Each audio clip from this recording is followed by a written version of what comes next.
Bonjour et bienvenue sur Minicom Health Tutorials. Dans cette deuxième partie de la régression linéaire simple sur Excel, nous allons voir maintenant comment interpréter nos résultats. Mais si vous n'avez pas eu l'occasion de regarder la première vidéo sur comment se fait la régression linéaire simple sur Excel, c'est-à-dire comment on a fait pour arriver à ces niveaux où on a nos résultats de la régression linéaire simple. Pour expliquer, si vous n'avez pas encore regardé la première vidéo, je vous conseille de regarder la vidéo précédente. Je vais laisser le lien au-dessus dans la description ou bien vers la fin de cette vidéo. Comme ça, vous pouvez rattraper. C'est très simple pour faire la régression linéaire simple sur Excel. Tout était fait sur Excel. Ça nous a tracé la droite de régression. Ça nous a donné les coupes de la normalité de nos résidus et tout. Maintenant, ce qu'on va faire, c'est l'interprétation. En fait, notre régression, on l'avait fait sur cette base de données, en fait. Voilà, il s'agit en fait d'une étude d'une relation linéaire, si ça existe, entre le nombre de jours de privation de sommeil des chauffeurs de grandes voitures dans la route et les réactions cognitives en millisecondes. Donc, c'est pour voir est-ce que le nombre de jours, ou bien la durée de privation de sommeil influence sur la réaction cognitive du chauffeur. Donc, j'ai fait j'ai fait la régression sur cette donnée dans la vidéo précédente et on a obtenu ces résultats qu'on va interpréter. Comme j'ai dit, vous pouvez regarder juste au-dessus dans la description pour regarder la vidéo précédente si vous vous intéressez à connaître comment faire la régression linéaire simple sur Excel. Donc, commençons par le premier résultat qui est le résumé de la régression. Excel nous sort ce qu'on appelle summary output. Le summary output, tout simplement, ça se dit en anglais, summary output, ça veut dire c'est le résumé de la régression. Ça va nous donner d'abord les informations sur le résidu. Voilà, vous voyez que pour le R multiple, on va pas en servir. Nous, ce qui nous intéresse, c'est ça. Je vais le mettre en jaune, c'est le R au carré, ou bien le coefficient de détermination, qui explique le pourcentage de la variabilité des résidus, pardon, de l'Y, le pourcentage de la variabilité de l'Y, ou bien de notre réaction cognitive dans notre cas. Ça, c'est notre Y, voilà, qui est la variabilité des réactions cognitives qui est expliquée par la variation dans le nombre de jours, en fait, ou bien, voilà, c'est ça, ou bien la proportion de la variabilité de la réaction, tous les valeurs de réaction qui est expliquée par notre modèle de régression est déterminé par le coefficient de détermination. Voilà, donc si on multiplie ça, ça veut dire, comme c'est une proportion, si on multiplie ça par 100, on va trouver combien? 68,15% de la variabilité de la réaction ou bien de l'Y est expliquée par notre modèle, notre droit de régression. Si on regarde ici, généralement, on décompose la variance ou bien la variabilité de notre régression en trois parties. La première partie, ou deux parties si on veut, ok, on dirait trois parties. On a ce qu'on appelle la variabilité, deux parties normalement, parce que ça, c'est pas, on a la variabilité expliquée par le modèle et ou bien la variabilité de notre droit de régression en fait. Donc, si on revient ici, supposons que ça c'est notre droit de régression. Supposons que la moyenne de notre base, par exemple, si vous voulez, on peut calculer la moyenne. Je vais revenir ici. Si on... Attendez, moyenne. Si je vais calculer la moyenne ici, égale, je vais dire mean. Pardon, non, c'est average, je sais pas.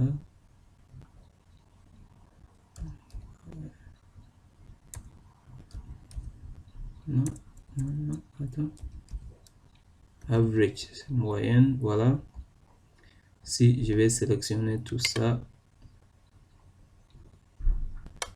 après je ferme la parenthèse, j'ai dit OK.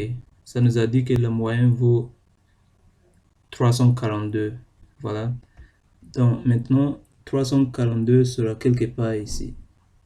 Donc si on trace jusqu'ici, ça veut dire la moyenne sera quelque part ici.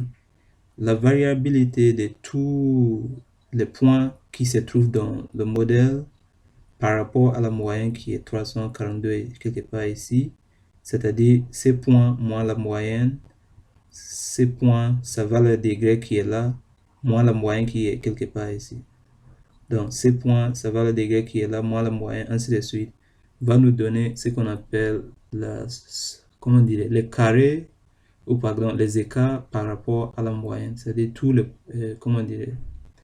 Et si on prend le carré de chaque écart, c'est pour ça qu'on parle de somme des écarts, somme des carrés des écarts en fait, par rapport à la moyenne. Donc, la somme des carrés des écarts par rapport à la moyenne pour tous les points qui se trouvent sur la, ou bien tous les points qui sont expliqués par, ou bien la variabilité, ok, je vais dire comme ça, tous les points qui se trouvent sur le droit de régression vont nous donner ce qu'on appelle la somme des carrés des écarts du modèle en fait. Maintenant, si on prend ces points qui est là, tous les points qui sont hors du modèle, si on trace ici, on trace ici, on trace ici, on trace ici, cette valeur d'y qui sera quelque part ici, si on trace jusqu'au modèle, il aura sa valeur correspondante prédite par le modèle. Donc, si y sera quelque part ici, si on va tracer jusqu'ici, ça va nous donner la valeur prédite par le modèle. Donc, après cet écart, l'écart entre la valeur observée et la valeur prédite par le modèle, si on va prendre comme le calcul de l'écart type, voilà, par rapport à la moyenne. Donc, la moyenne, c'est la valeur moyenne ici sera la valeur prédite par le modèle et la valeur théorique, ou pardon, observée, qui est la vraie valeur. Donc, la vraie valeur est quelque part ici. La valeur, si on trace ici, la valeur prédite par le modèle sera quelque part ici. Donc, la valeur observée moins la valeur prédite par le modèle va nous donner un écart. Voilà, donc la somme des carrés des écarts, c'est-à-dire de tous ces points par rapport à les valeurs prédites. Si on prend cette valeur, ça c'est la valeur observée quelque part ici, des Y. Si on trace ici, ça va nous donner la valeur prédite par le modèle. Ça moins ça va nous donner la variabilité par rapport des résidus. Quand on parle de résidus, c'est tous les points qui ne se trouvent pas sur le modèle. Donc, ces points moins ça, donc la variabilité des résidus par rapport au modèle, c'est ce qu'on appelle, voilà, la somme des carrés des écarts des résidus en fait. Voilà. Donc, la somme des carrés des écarts de résidus plus la somme des carrés des écarts du modèle va nous donner la somme des carrés des écarts total qui est là. Donc, la somme des carrés des écarts total est égale à la somme des carrés des écarts du modèle plus la somme des carrés des écarts du résidu. Et c'est ce que j'ai expliqué ici. Y moins la moyenne au chapeau, pardon, au carré, j'ai dit au chapeau, au carré est égal à la somme de tous les, voilà, la somme le résidu total, tout simplement, veut dire, si on vient ici, si la moyenne est ici, tous les Y, par exemple, si chaque point, si on trace ici, ça valeur moins la moyenne, chaque point, ça valeur de Y moins la moyenne, ça valeur de Y moins la moyenne, ça valeur, si on fait le carré de chaque différence, ou bien chaque écart, va nous donner le résidu total, qui sera égal, chaque point qui se trouve sur la moyenne, ou bien qui sera égal la valeur prédite par le modèle qui est là, moins la valeur moyenne qui est là. Désolé pour l'interruption, voilà. Donc, c'est comme ça marche, bref.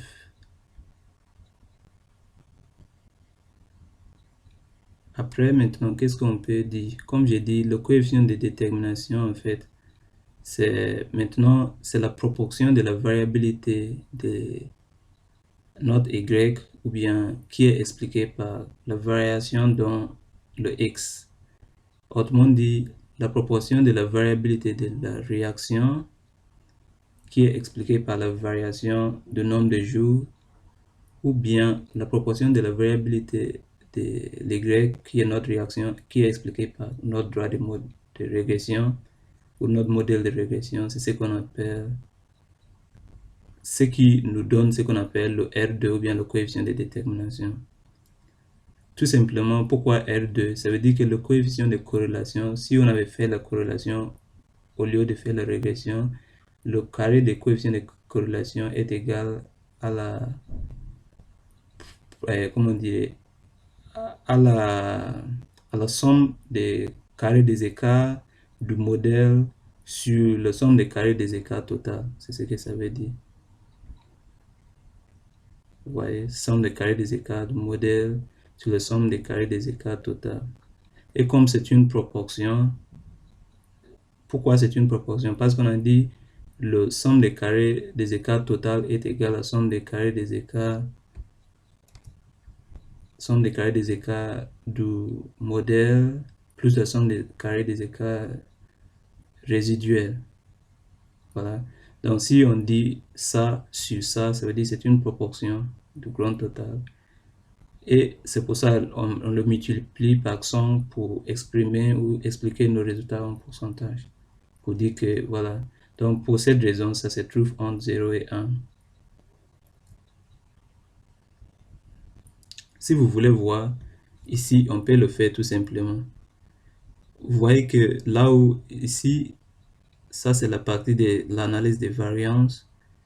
Et c'est-à-dire quand on parle d'analyse des variances ANOVA, tout simplement, c'est la variabilité par rapport au modèle ou la variabilité par rapport à la moyenne. C'est ce que ça veut dire. Donc, la variabilité par rapport au modèle, qu'est-ce que ça... En anglais, on dit sum of squares, donc somme des carrés. Vous voyez que ça nous a donné la somme des carrés totale qui est là. Ça, c'est la somme des carrés du modèle qui est là, régression, et somme des carrés des résidus qui est là. Je vais reprendre. Somme des carrés totale, c'est la somme de ces deux. Maintenant, si on veut somme des carrés de régression, ou bien somme des carrés du modèle, c'est tout simplement si on a calculé la moyenne tout à l'heure, et la moyenne c'est 342.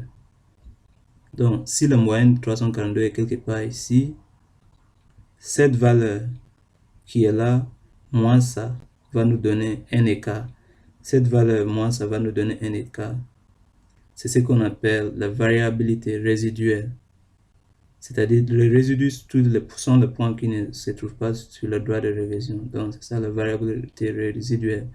Maintenant, la somme, si on dit 7 points qui sera quelque part ici, moins la moyenne de l'y qui est quelque part ici, va nous donner le résidu, l'écart des résidus en fait, ou bien les résidus. Maintenant, l'écart de la régression, ou bien, voilà.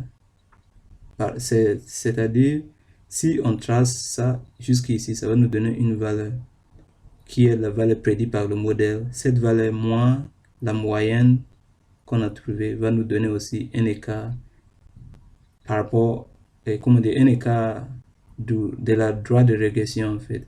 Parce que, tout simplement, pourquoi? Parce que même sur le modèle, la moyenne est là, mais tous les valeurs prédites par le modèle sont aussi dispersées sur le modèle. Ça ne se trouve pas exactement sur...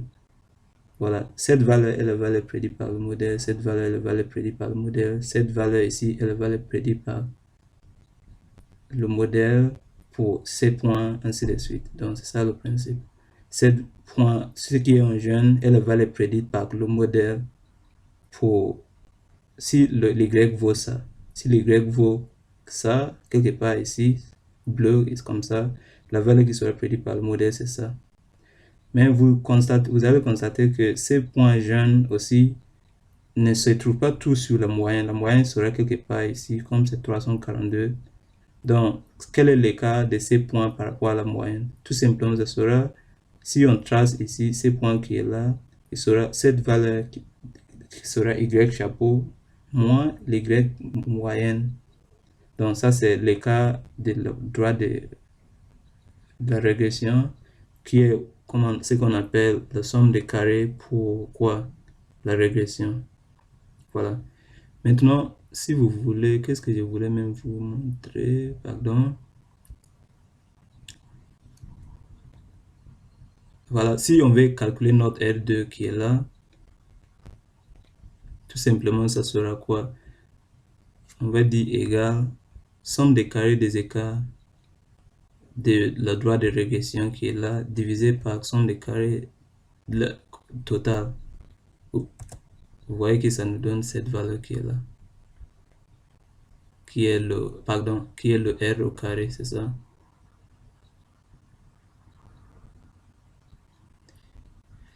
Et si on multiplie par 100, ça veut dire qu'on aura 68, comme c'est une proportion, ça veut dire que 68% de la variabilité de la réaction est expliquée par notre droit de régression. Donc, je pense que ça c'est fait pour ce qui concerne le résidu. Après, maintenant, on a aussi ce qu'on appelle l'erreur type. L'erreur type, en fait, c'est l'écart type de résidu. Donc, c'est l'écart type de résidu et ce sera comme quoi? Ce sera comment dirais, la somme des carrés des écarts des résidus sur le degré de liberté qui est n-2. La racine carrée va nous donner, c'est-à-dire c'est l'écart type, ou bien si vous voulez, c'est l'erreur type. Quand on dit l'erreur type, écart type, c'est la même chose. Erreur veut dire écart, donc parfois on dit écart type, parfois on dit erreur type. Donc c'est ça, ça va nous donner ça sur ça. Tout simplement, c'est la somme des carrés des écarts de la droite de régression sur la somme des carrés, pardon, sur le degré de liberté qui est n-2. La racine carrée va nous donner l'erreur type. Comment on va le calculer, mais comment interpréter l'erreur type? Lorsque l'erreur type est petit, si c'est très faible, ou bien lorsque l'écart type de résidu est faible, ça veut dire que les valeurs sont très proches à la droite. Ça veut dire que notre modèle, vraiment, in English we say, it fits the data so well. Ça veut dire que il y a vraiment une relation, la linéarité est très forte en fait entre les Y et le X. C'est pour ça que les valeurs sont très proches à la droite. Par contre, lorsque l'erreur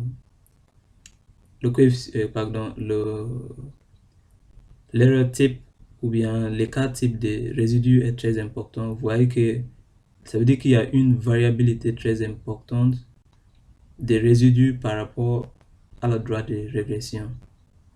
Donc, je vais vous montrer comment on peut calculer l'erreur type. Comme on a dit, c'est la somme des carrés des écarts de la droite de régression sur le nombre de degrés de liberté. La racine carrée va nous donner l'erreur type. Si on regarde ici, où est l'erreur type de résidu? Vous voyez, c'est ça, ça nous donne standard error, c'est ça en fait. Dans notre cas, si on regarde sur notre droit de régression, est-ce qu'on peut dire que les valeurs, c'est pas très proche, mais c'est pas mauvais quand même. Ils sont pas très dispersés en fait, mais quand même c'est un peu proche. Ils sont pas trop écartés de la droite de régression. C'est pour ça que ça nous a donné 44. C'est pas mauvais, voilà. Quand même, on arrive à voir la linéarité de la relation en fait. Maintenant, pour calculer, ça c'est normal, c'est juste pour expliquer, voilà, comment Excel a trouvé cette valeur, voilà, pour expliquer le résultat. Sinon, c'est cette valeur en fait, ça c'est l'erreur type de résidu. Donc, ça sera combien? On a dit que c'est le racine carrée. Racine carrée en Excel, on écrit square. SQRT qui est là. Dans le racine carrée, désolé pour l'interruption. Donc, c'est la racine carrée de quoi? Pardon, je vais supprimer ça. C'est la racine carrée de résidu de la droite de régression qui est là. Voilà, qui est là. Divisé par... Donc, ça, c'était même pas la peine de mettre la parenthèse, mais quand même. Divisé par n-2. N-2, c'est le degré de liberté. Notre n, ici, on a 10 observations. Donc, je vais ouvrir la parenthèse. C'est 10. On a 10 sujets qui est, voilà, 10 moins 2. Si on ferme la parenthèse, je ferme encore entrée. Ça nous a donné l'erreur type. Non, on n'a pas bien fait, je crois. Je vais répondre. Égal. J'ouvre le square, c'est-à-dire le racine carrée. Le square of... La formule, c'est somme des carrés des écarts de droite de régression. Qui est là. Où est la somme des carrés des écarts de régression? C'est ça. Vous voyez?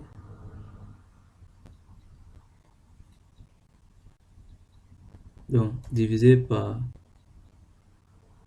8, en fait. C'est, comment on appelle ça? Moins 2, ça fait 8. N moins 2. N, c'est 10, moins 2, ça fait 8. Donc, divisé par 8. On ferme la parenthèse. Entrée. Ça nous donne 60. C'est un petit peu bizarre parce que normalement, l'erreur type vaut standard error, oui, c'est ça. L'erreur type normalement vaut 47, quelque chose. Je sais pas si on a fait une erreur ou quoi que ce soit. Y moins Y chapeau, voilà, c'est le résidu du...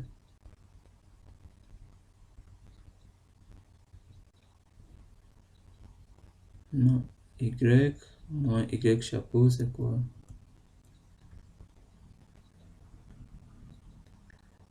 Voilà, Y moins Y chapeau, c'est pour le résidu.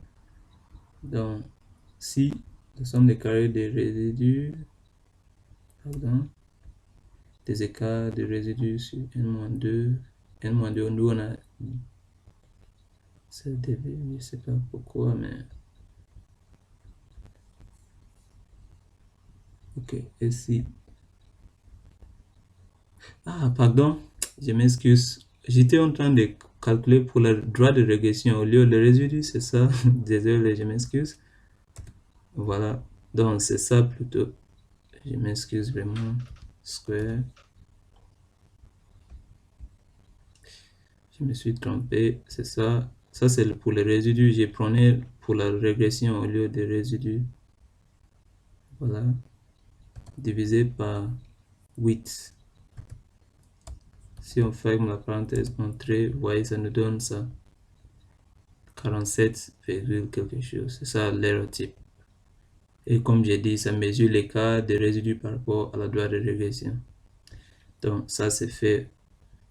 Je m'excuse. Voilà. Après, qu'est-ce qu'on va faire encore? J'ai déjà expliqué. Voilà. Après, en ce qui concerne la pente,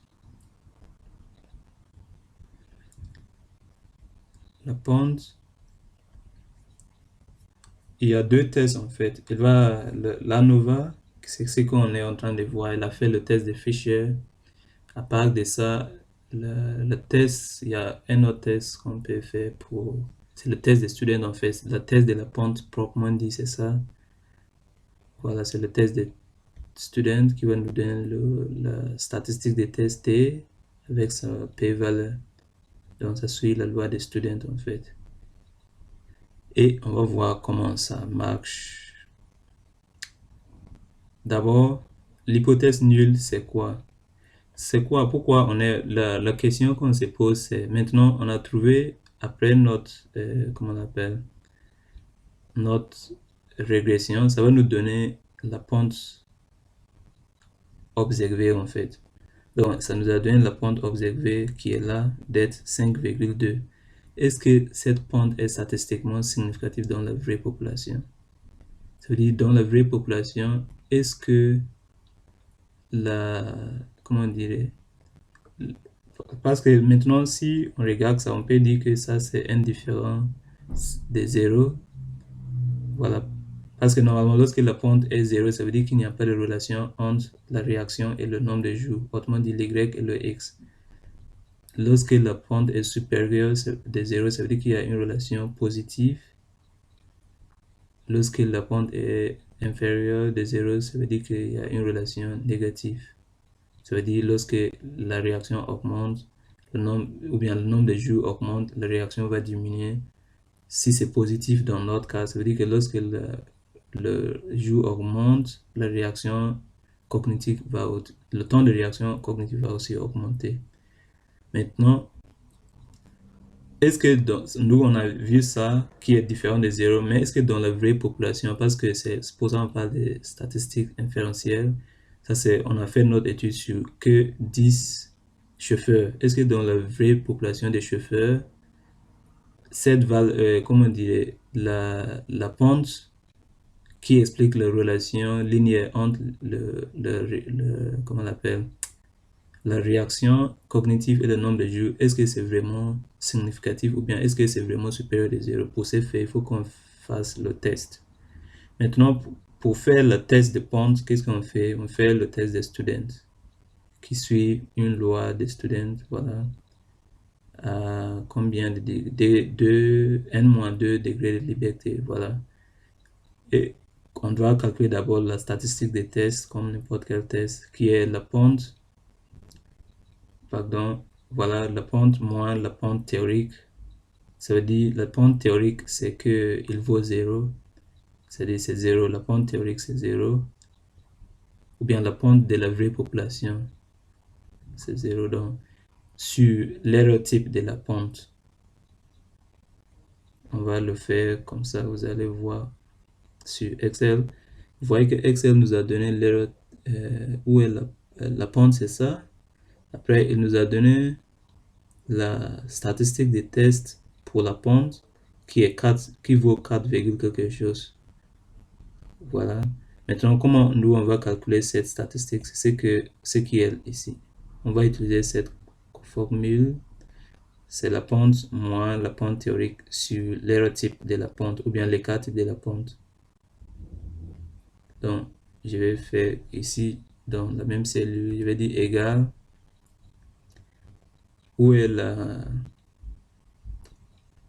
notre pente qui est là?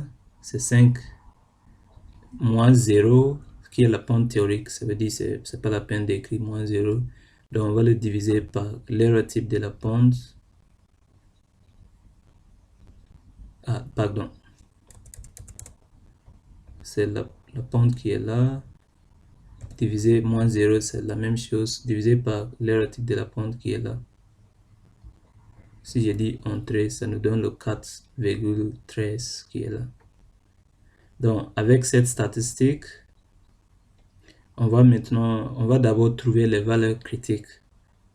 Comme c'est le test des students, il s'agit d'un test bilatéral. Pourquoi bilatéral? Si vous regardez l'hypothèse alternative, c'est indifférent de 0, donc ça peut être inférieur comme ça peut être supérieur. Donc, ce test bilatéral à combien? n-2, 10-2, ça fait 8. Donc, 8 degrés de liberté. Alpha vaut 0,5 divisé par 2, ça vaut 0,25. Donc, si on vient ici, 0,8 qui est le degré de liberté, 0,25, pardon, 0,25, oui, 0,25, voilà, ça va nous donner le valeur critique d'être 2,306. Donc, désolé pour l'interruption. Ça va nous donner 2,06 et 3,06 pardon. Et c'est ça. Vous voyez 2,0306 2,306, voilà, qu'on a trouvé là-bas. Comme c'est bilatéral dans le cœur gauche, le cœur droite. Et voilà notre test statistique qu'on a trouvé qui est 4, quelque chose, qui est supérieur. Il se trouve dans la zone de rejet en fait. Parce que s'il se trouve ici, ça veut dire que le p-valeur sera à partir d'ici jusqu'à ce point. Donc on trouve que le p-valeur est inférieur à notre alpha qui est tout ça là, voilà. Donc quand le p-valeur est petit, inférieur à 0,25 comme c'est dans le 2K, voilà. Dans ces cas, on trouve que c'est significatif et on peut conclure qu'il existe des preuves suffisantes que la durée de privation de sommeil affecte le temps de réaction cognitive d'une manière significative, statistiquement significative. Et vous voyez, Excel aussi a dit la même chose. Vous voyez qu'il a donné le p-valeur qui est là. Il nous a donné le p-valeur.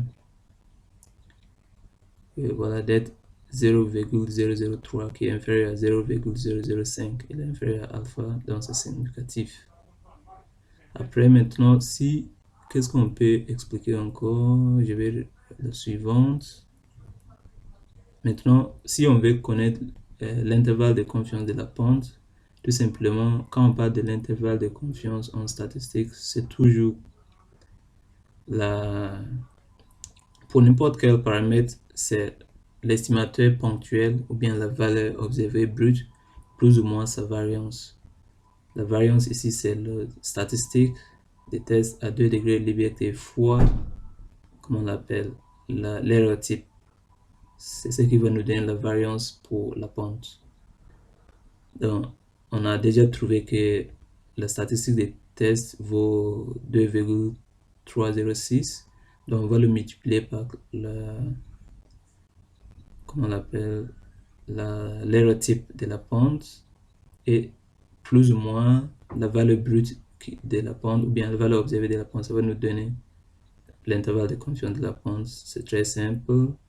Si on revient sur Excel, supposons que je vais calculer l'intervalle de confiance. Lui, vous voyez ici, l'intervalle de confiance, la borne inférieure de la pente est 9,63 quelque chose. La borne supérieure, c'est ça, 33. Si on veut le calculer, c'est égal. On va dire ça qui est là, qui est la pente, moins, comment on l'appelle, c'est moins la test statistique qui est 2, à 2, c'est-à-dire 2 degrés, pardon, n-2 degrés de liberté, des 8 degrés de liberté, on a trouvé que c'est combien? Si vous voulez, on peut revenir. Ça, c'est 8 degrés de liberté. Donc, c'est 2 que ça vaut 2,306. Donc, moins 2,306 fois, attends, on va faire comme ça.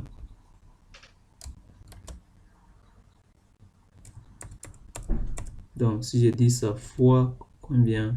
L'erreur type de la pente qui est là, standard error, l'erreur type qui est là, si je ferme la parenthèse, ça nous donne 9. Vous voyez qu'on a trouvé la borne inférieure qui est 9,60 quelque chose. Si on veut la borne supérieure, tout simplement, qu'est-ce qu'on va faire? Nous, on va lui dire plus. C'est plus ou moins. Donc, si on dit plus ici,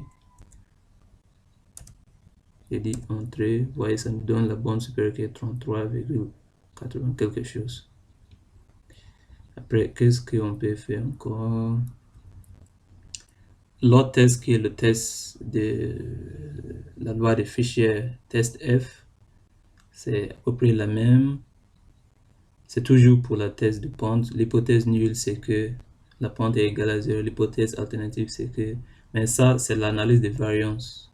Ça ne suit plus la loi des students, mais plutôt la loi des Fisher.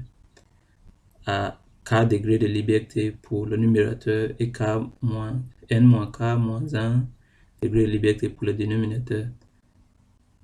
K ici, c'est le nombre de variables indépendantes. Donc, le nombre de variables indépendantes dans notre test, si on revient sur la base, c'est juste, ça c'est la variable indépendante et dépendante qui est l'y. La variable indépendante, c'est ça. On est en train de faire régression linéaire simple, donc il n'y a qu'une seule variable indépendante qui est le nombre de jours. Voilà, donc c'est une seule variable. Maintenant, pour trouver la statistique de f, c'est tout simplement la somme des carrés des écarts moyens du modèle divisé par la somme des carrés des écarts moyens de la droite de régression. Voilà, somme des carrés des écarts de, comment dire, moyenne du modèle sera quoi?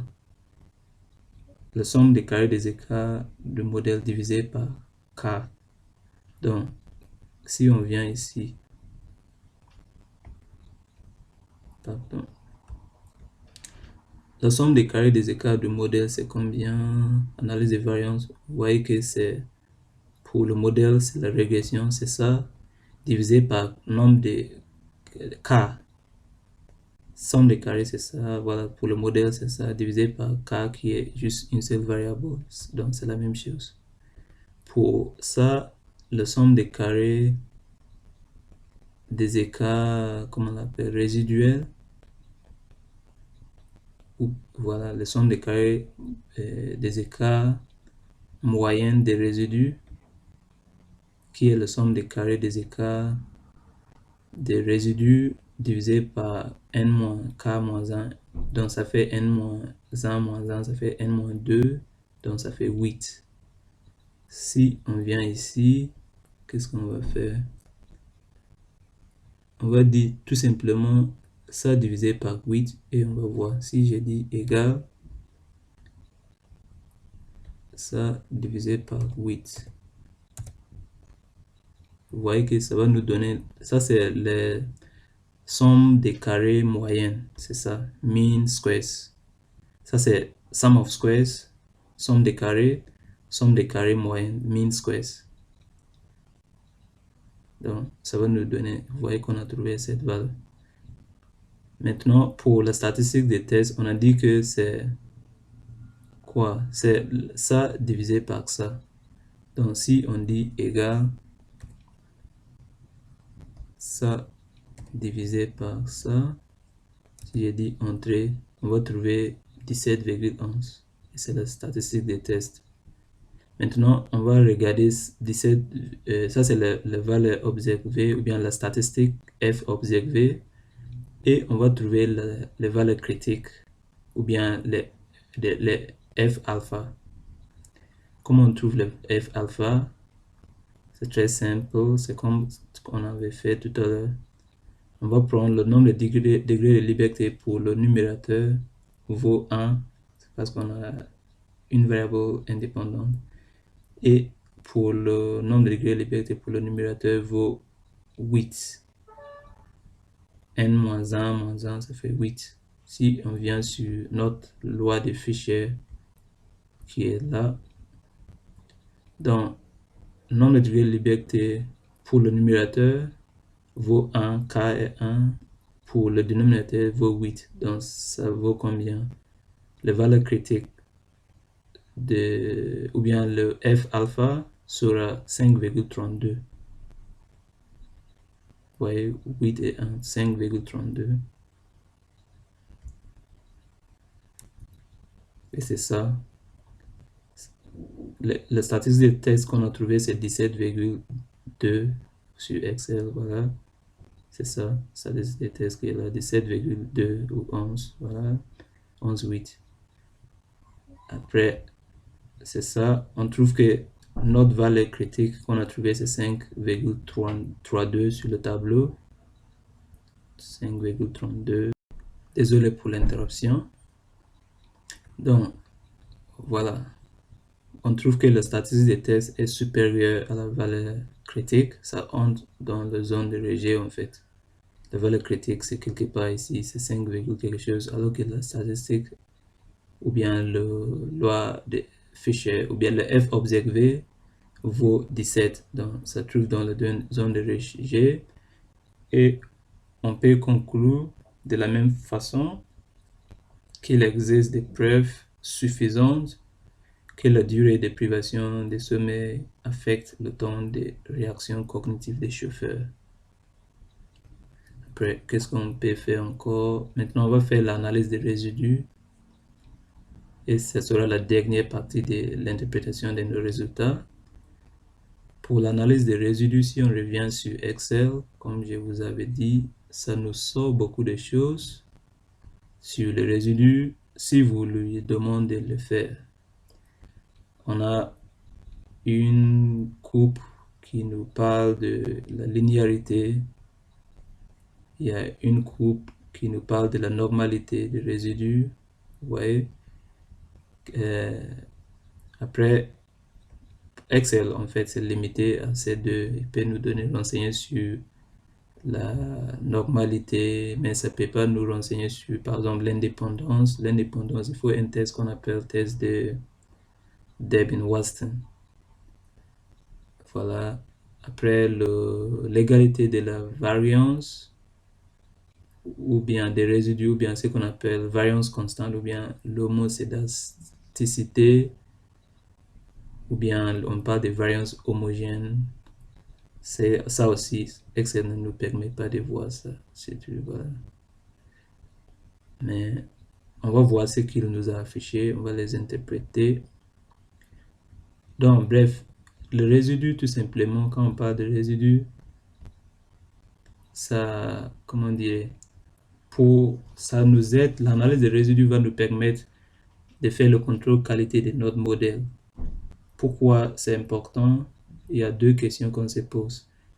Est-ce que le modèle est vraiment bien adapté à nos données? Parce que si il n'y a pas de relation linéaire entre l'Y et le X, c'est-à-dire la réaction cognitive et le nombre de jours de privation de sommeil, s'il n'y a pas de lien, une relation linéaire, ça veut dire qu'il va suivre la droite de régression. On ne peut pas appliquer la régression linéaire. En plus de ça, il faut qu'on fasse une analyse de qualité pour voir est-ce que, en anglais on dit, si vraiment la droite de régression, ou bien la proportion de... On doit faire des études pour voir, we say the fitted values, combien de valeurs comme on dit, entrent vraiment dans notre modèle, ou bien combien la proportion des données qui est résumée par notre modèle. Autrement dit, la variabilité, la proportion de variabilité de l'Y qui est expliquée par notre modèle. Donc, il y a deux choses on s'intéresse à savoir est-ce que le modèle est adapté à nos données. Deuxièmement, quelle proportion de la variabilité de la variable dépendante, par la réaction cognitive, est expliquée par notre modèle, ou le changement ou la variation dans le nombre de jours. Donc, pour pouvoir faire ces analyses, il y a deux instruments. Le R2 qui est le coefficient de détermination, qu'on a dit que c'est la proportion de la variabilité d'Y qui est expliquée par le modèle, qui est ou bien la somme des carrés des écarts de la régression sur la somme des carrés des écarts total. À part de ça, il faut qu'on fasse maintenant ce qu'on appelle l'analyse des résidus. Et il y a 4 hypothèses qu'on pose sur l'analyse des résidus. D'abord, l'hypothèse sur la linéarité. Deuxièmement, l'hypothèse sur l'indépendance. Comme j'ai dit, il faut un test qu'on appelle test de Debye-Watson. Troisièmement, il faut l'hypothèse sur la normalité de la distribution de nos résidus.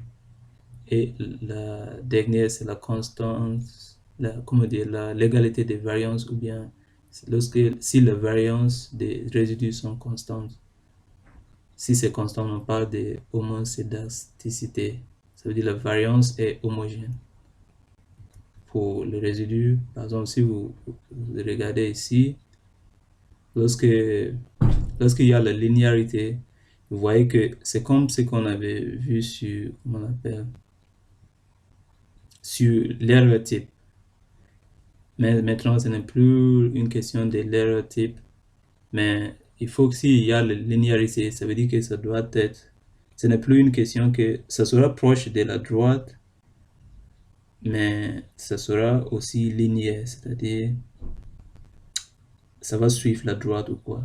Si c'est, par exemple, supposons que c'est comme ça, si le résidu montre que, voilà, l'analyse des résidus montre que les résidus ne sont pas linéaires, mais c'est plutôt comme ça veut dire que notre modèle n'est pas bien, parce que ça, c'est pas une relation linéaire, alors qu'on a utilisé le modèle linéaire.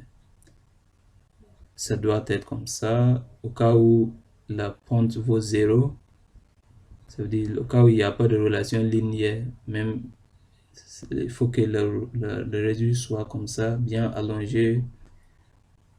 Voilà.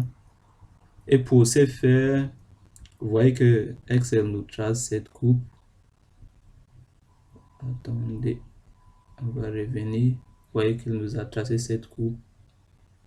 Donc, si on regarde notre coupe, est-ce qu'on peut dire qu'il y a la linéarité? Oui, plus ou moins. On trouve que tous nos données sont allongées autour de la droite. Pas d'une manière très bien, parce que c'est comme s'il y a un petit peu de collinéarité, mais ou bien, comme on l'appelle, un petit peu d'autocorrélation, mais c'est pas vraiment. L'essentiel, c'est que ce sont allongés autour de la droite, autour de 0. Autrement dit, la somme de résidus vaut 0 lorsque, voilà. Donc, après, qu'est-ce qu'on peut dire encore en ce qui concerne, ça c'est la linéarité. Sur la linéarité, c'est ce qu'on peut dire. En ce qui concerne l'indépendance, il faut un test de Watson, ce qu'on ne peut pas faire sur Excel. Voilà, mais pour expliquer, c'est comme ça. Lorsqu'il y a l'indépendance, ça veut dire que ça revient vers la même chose. Ça veut dire qu'il n'y aura pas d'autocorrélation. Ça veut dire les données, vous voyez ici, par exemple, il n'y a pas d'indépendance. Vous voyez que les données suivent une ordre bien, voilà. Mais lorsqu'il y a pas, il y a l'indépendance, ça veut dire que ça va être distribué comment dire, autour de la droite de 0, voilà, et comme ça. Mais si c'est comme ça veut dire qu'il n'y a pas, il y a l'autocorrélation en fait. Ça veut dire que la valeur ici va dépendre de la valeur ici, ça va dépendre, donc c'est pas. Mais au cas où il n'y a pas d'indépendance, vous voyez que c'est dispersé d'une manière au hasard, quoi. Après, en ce qui concerne la normalité sur R, pardon, on peut faire ce qu'on appelle le QQ-plot, qui va tracer les quartiles théoriques, ou bien le quartile de nos données, ou de nos données à l'abscisse, ou bien c'est aux coordonnées, mais c'est pas la peine de parler de ça, parce que de toute façon on peut pas faire QQ-plot sur Excel, mais sachant que il va tracer les quartiles théoriques contre les quartiles observés. Après, on peut faire l'histogramme de résidus aussi sur R, mais sur Excel, ça se fait pas. Après, pour tester la normalité des résidus, on peut faire ce qu'on appelle la normal probability plot. Et c'est ce que Excel a fait ici. Je vais vous montrer. Ça, c'est le normal probability plot qui est là. On voit que nos données ils sont allongées sur la droite à peu près, même s'il y a un petit peu de... On peut dire que plus ou moins la distribution est plus ou moins normale de nos résidus. Voilà. Qu'est-ce qu'on peut dire encore? Désolé pour l'interruption. Et vous voyez, la dernière partie, c'est la constante. Lorsque on cherche à savoir est-ce que la variance est constante ou égale dans notre résidu, lorsque c'est constante, qu'est-ce qu'on voit? On voit que ça sera allongé toujours autour de la droite des régressions, voilà, d'une manière homogène. Voilà, si on fait les analyses de résidus, on voit que c'est pareil, ça sera allongé sur le zéro, mais au cas où la variation ou bien la variabilité des résidus n'est pas constante, c'est-à-dire on parle d'hétéroscédasticité, ou bien on parle d'une variance hétéroscédastique. Dans ces cas, ici c'est homocédastique, ici aussi c'est homocédastique, la variance est homogène. Ici c'est hétéroscédastique et vous voyez que c'est pas homogène. Donc ça c'est la fin de notre explication des résultats de la régression linéaire qu'on a fait sur Excel. Je vous remercie pour votre attention et je vous rappelle de suivre la vidéo précédente pour voir comment on a fait la régression linéaire sur Excel. Veuillez vous abonner pour ne pas rater mes prochains tutoriels. Au revoir.